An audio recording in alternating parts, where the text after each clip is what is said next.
Why are we still talking about RTO mandates? Correct that whip.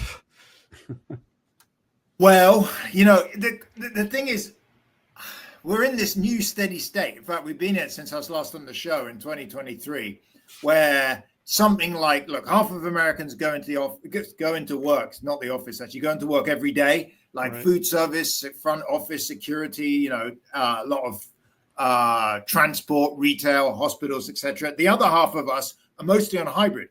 There's about 40% of Americans on hybrid, roughly 10% fully remote. And that 40% is just endlessly arguing about how many days, which days. But what you hear when you read RTO in the newspaper, you should be very careful. It typically does not mean 5 days into the office. And that's, I think, is the enormous confusion. There are a few outliers like Amazon, sure, that are trying to haul people back for 5 days. But mostly it's kind of, I would say, mediaized headlines. Someone's going to read that article if you write it. Everyone's been called back to the office, whereas in fact it's Goliath National Bank calling you in for 3 days a week. So I don't so much blame the media, and I love the media a lot, but I think that's partly where the frenzy's getting whipped up from.